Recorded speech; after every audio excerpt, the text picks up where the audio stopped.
And I've thought about Joe Pasquale once before in my life, and it was 10 years ago, right? And this is how it happened, okay? When I started doing comedy about 20 years ago, there used to be a comedian on the circuit in London called Michael Redmond. He was Irish.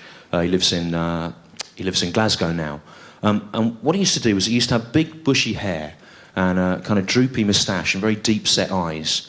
And he always used to wear a long brown Mac and carry a little plastic bag. And he used to walk out and he would stand still in silence for about 2 minutes, looking really weird. And then he would say, "A lot of people say to me, 'Get out of my garden.'"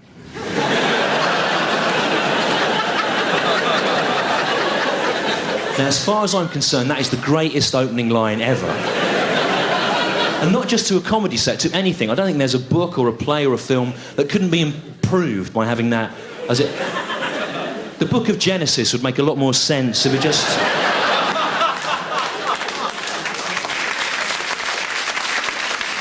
It began like that and cut to the chase, you know.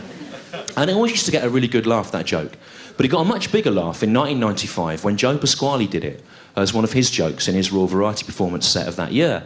And there's always been a kind of tradition of mainstream acts kind of borrowing our material. In fact, you might remember at the end of 2004, Jimmy Carr had to take Jim Davidson to task for stealing some of his material. Although, to be honest, if Jim Davidson can steal your material, maybe it's time to think about writing something else.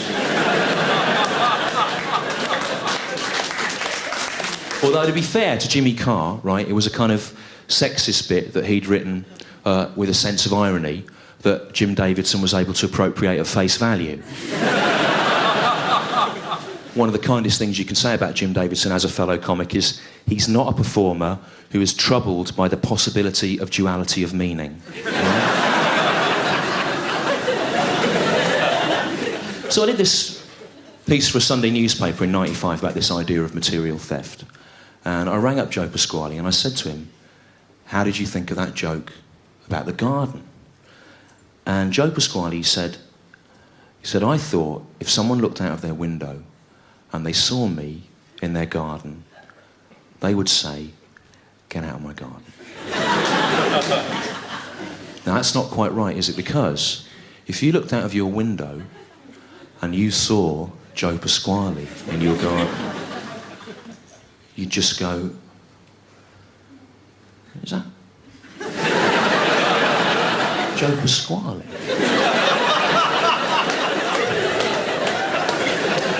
In the garden? What can he possibly want?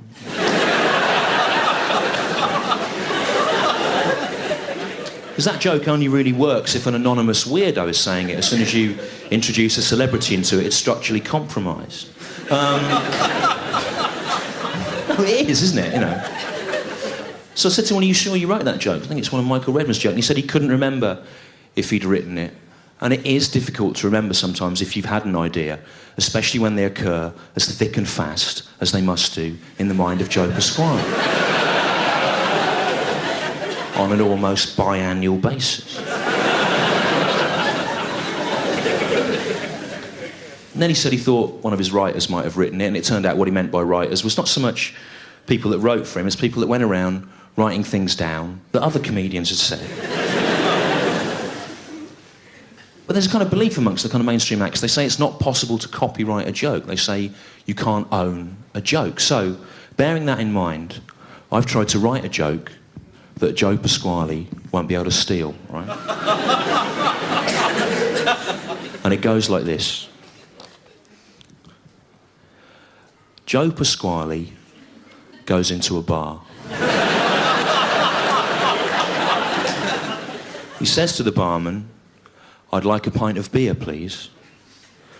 And the barman says, "Why don't you just come around the bar, help yourself to the beer, and then walk off without paying for it?"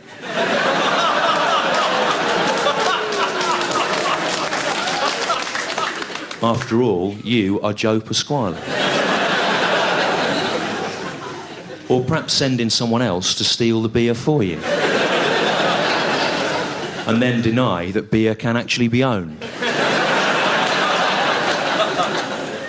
Say that you find the very concept of the ownership of beer hard to understand. Or Or better still, insist that it is your beer and that you brewed it at home in your house. Even though your home lacks the most rudimentary of brewing facilities. Thank you very much indeed.